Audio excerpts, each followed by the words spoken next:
मात्र 1 वर्ष ही शेष रह गया है और अगले वर्ष तो हम अयोध्या पधारेंगे। हाँ हाँ प्रिय, यह सब तो ईश्वर की कृपा है। यह 13 वर्ष बातों ही बातों में व्यतीत हो गए। भैया, अयोध्या में तो हमारे आने की प्रतीक्षा हो रही होगी भैया। हाँ हाँ, क्यों नहीं लक्ष्मण, अवश्य ही।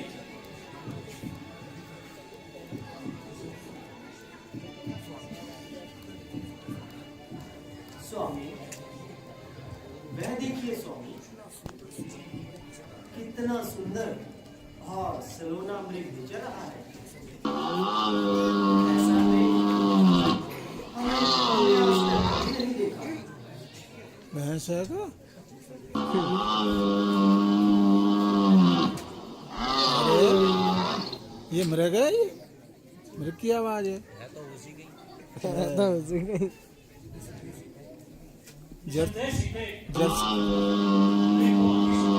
बंद करो है। कौन चालू कर रहा है? तू कर रहा है? आनंद लेते हुए यहाँ पर विचर रहा है। जी, जर्सी गैया की सी आवाज है। मैं तो यह समझता हूँ यह कोई मृग रूप में राक्षस है, क्योंकि हमने आज तक ऐसा उचितर मृग नहीं देखा है। निस्संदेह यह कोई मायावीर है।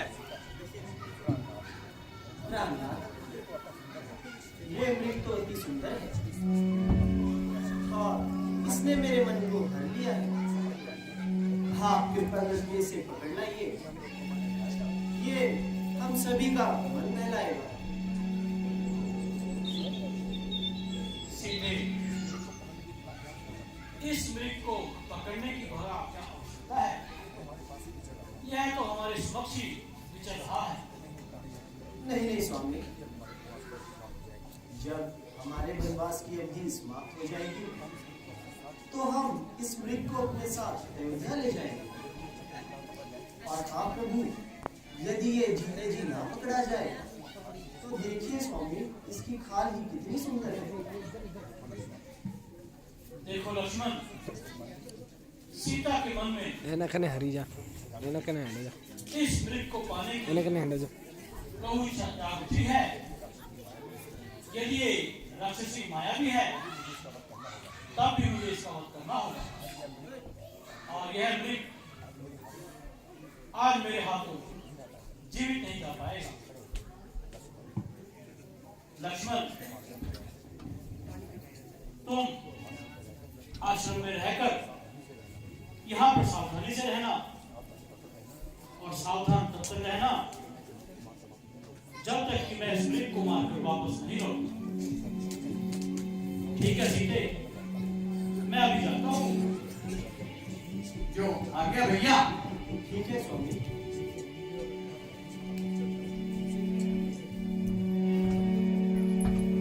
प्रभु विलोक भागा मृग भारी,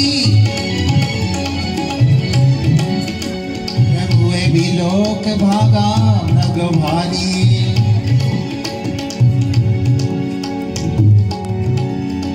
मोदे विवेक बलवत विचारी, प्रभु विलोक।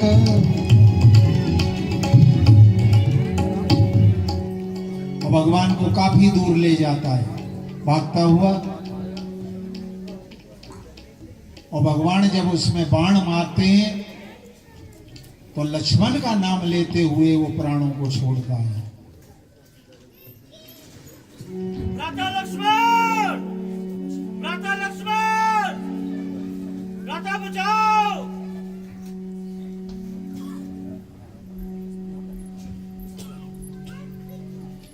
लक्ष्मण, सुनते हो? यह कैसी आवाज आ रही है? हाँ मातेश्वरी, कोई मेरा नाम लेके मुझे पुकार रहा है। क्या कहा? कोई तुम्हारा नाम लेकर पुकार रहा है? अरे, यह तुम कह रहे हो लक्ष्मण?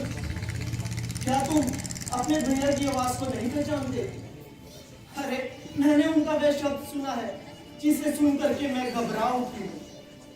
तुम्हारे भाई शायद राक्षसों के बीच में फंस चुके हैं और उन्होंने तुम्हें सहायता के लिए पुकारा है। तुम शीघ्र जाओ। नहीं नहीं मातेश्वरी, यह तो केवल आपका भ्रम है। भला उन राक्षसों की क्या क्षमता कि भैया राम के तीव्र बाणों के आगे ठहर सके। सुमित्रा कुमार, अरे तुम मित्र रूप में भाई के शत्रु जान पड़ते हो। अरे अपने भैया के सामने तो बड़े वीर और योद्धा बनते थे। अरे कहां गई तुम्हारी वो वीरता और कहां गया तुम्हारा बल और पराक्रम जिसका कि तुम भाई के सामने दिखावा किया करते थे। अरे इतना कुछ सुनने के पश्चात भी तुम अभी तक यहीं खड़े हो। मातेश्वरी, भैया की आज्ञा है कि मैं आपको यहाँ पे अकेला छोड़ के नहीं जा सकता और मैं उनकी आज्ञा का उल्लंघन कदापि नहीं कर सकता। लक्ष्मण, हाँ मैं समझी। अरे मैं जानती हूँ कि तुम्हारे मन में अवश्य ही कोई खोट है। अरे इसीलिए शायद तुम अपने भाई का विनाश चाहते हो। अरे किंतु मेरी भी एक बात ध्यान से सुन लो। मैं यहीं पर तुम्हारे सामने अपने प्राण त्याग दूंगी, किंतु प्रभु श्री राम के बिना इस पृथ्वी पर जीवित नहीं रह सकती। मातेश्वरी, मैं आपकी बात का उत्तर नहीं दे सकता क्योंकि आप इस समय अंधकार में हैं और कैसी कैसी बातें आप अपने मुख से निकाल रही हैं। इसलिए तो मुझे भी धिक्कार है। वन के संपूर्ण देवताओं, आप सभी साक्षी हैं। मातेश्वरी, तो ठीक है, जैसा आप कह रही हैं मैं वैसा ही करूंगा। वन के वृक्षों, आप कृपा करके इनकी रक्षा करना। मातेश्वरी,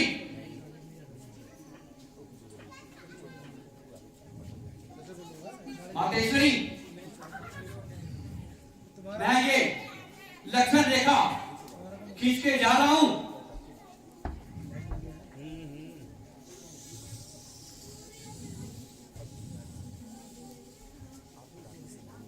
आप कदापि रेखा से बाहर ना आना और जो भी रेखा का उल्लंघन करेगा और वह यही भस्म हो जाएगा। अच्छा मातेश्वरी, मैं जा रहा हूं। जाओ लक्ष्मण, शीघ्र जाओ। मरम बचन जब उसी समय रावण साधु भेष में वहां प्रस्थान करते हैं।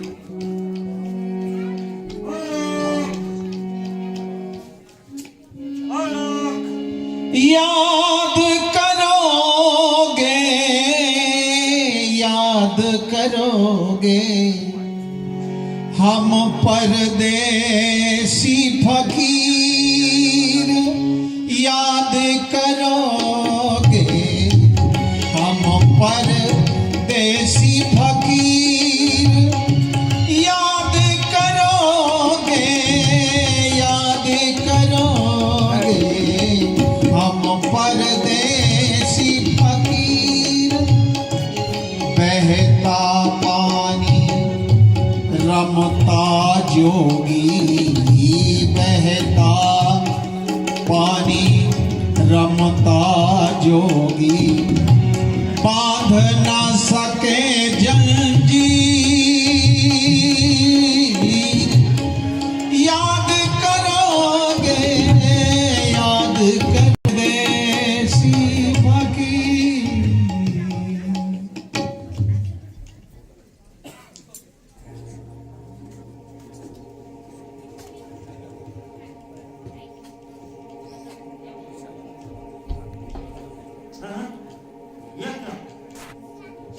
ऐसा प्रतीत होता है जहाँ पे भी कोई माया है। अब मुझे सीधा हल करने के लिए कुछ उपाय सोचना होगा।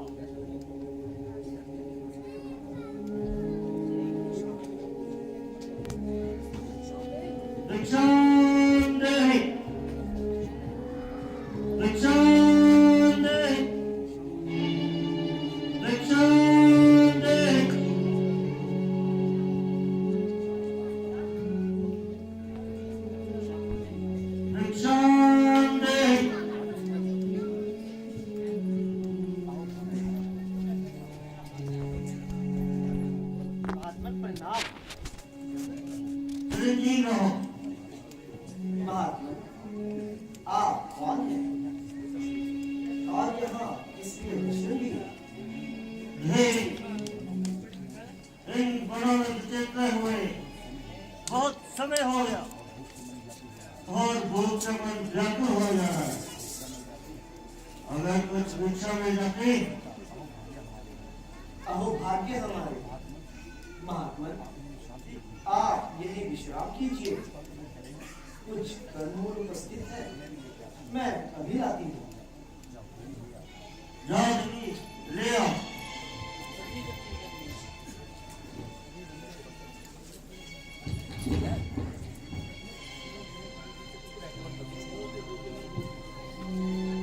टिंकू टिंकू है, लाइट बंद करवा दियो, लाइट बंद करवा दियो। जब वो चेंज होंगे। अभी नहीं, अभी नहीं, अभी नहीं।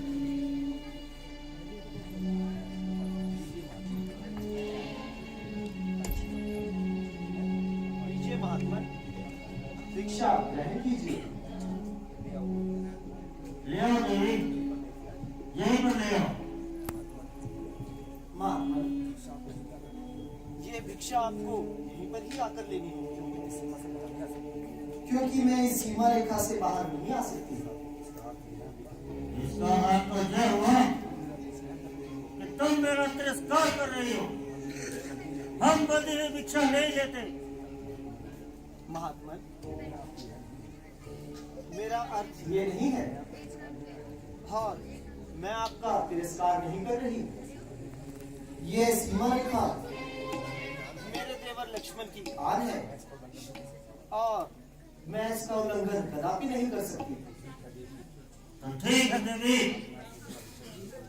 हम यहाँ से बिना भिक्षा लिए ही चले जाएंगे और विश्राम करते हैं।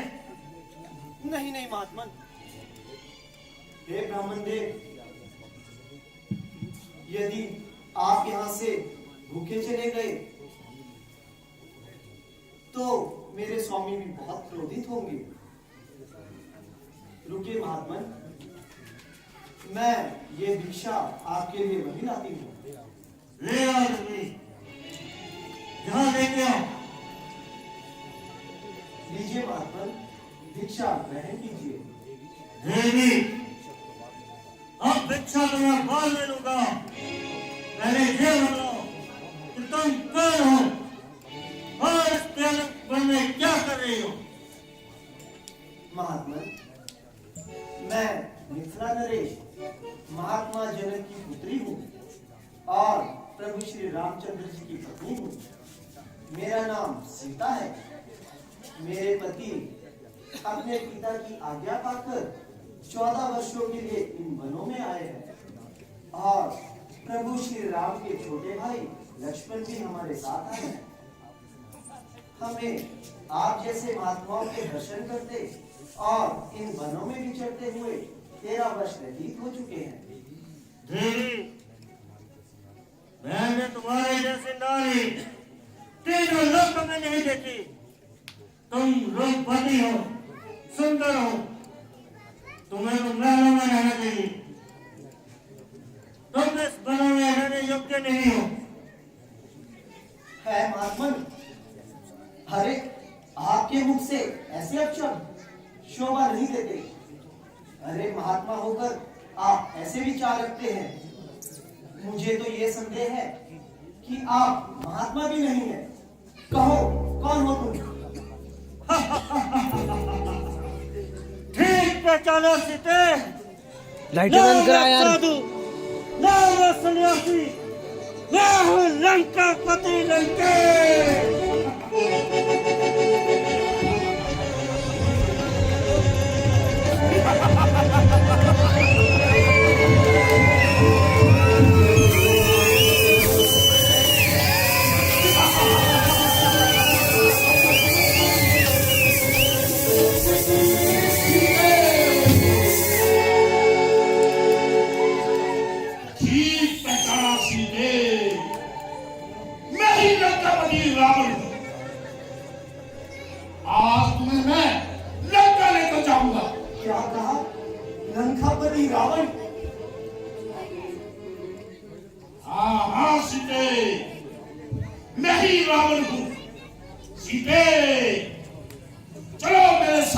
पक्का चलो।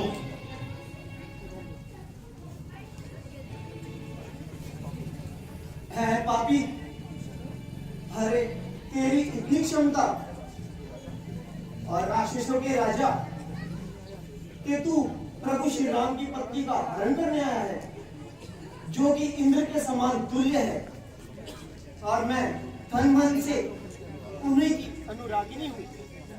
और तेरा इतना साहस कि तू रघुनाथ जी की पत्नी का अपहरण करेगा। सीते, तू शायद मेरे बलवंत पराक्रम को नहीं जानती। अरे मेरी इन भुजाओं ने कैलाश पर्वत को उठाया है और तुम मुझे उन वनवासियों का भय दिखा रही हो।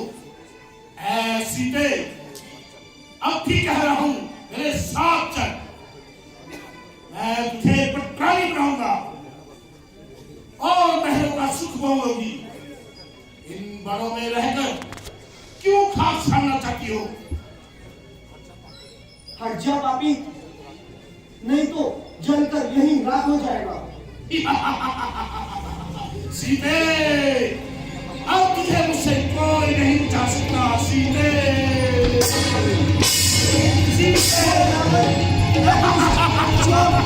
छोड़ दे मुझे। छोड़ रावण।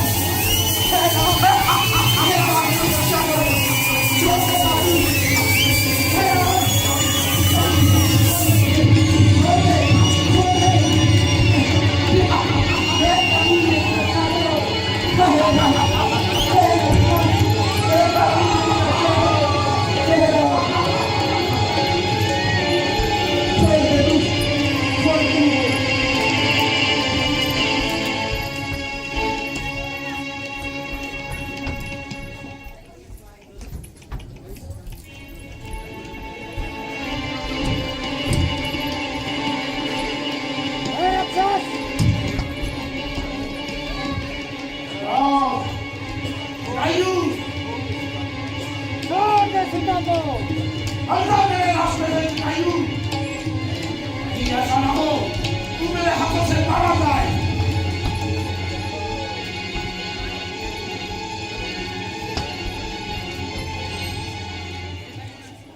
राक्षसराज, मेरे होते हुए तुम्हें माता सीता को नहीं ले जा सकता। मैं चाहता हूँ छोड़ दो माता सीता को।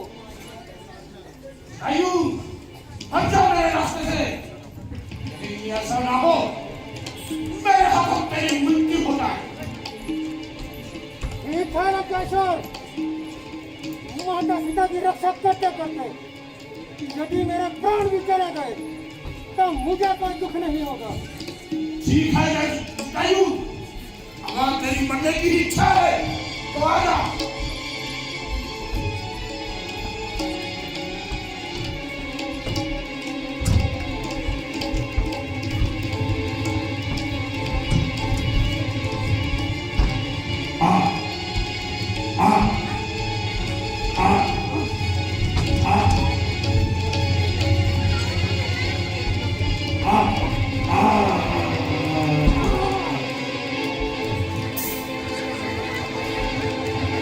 रावण अपनी कृपाण से पंखों को काट देता है और सीता जी को ले जाता है।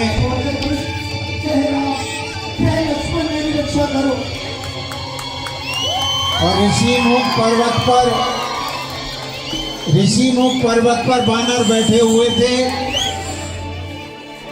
माता जानकी वहां कुछ आभूषण डालते हुए चली जाती हैं, रोती हुई, राम राम कहती हुई। भैया राम।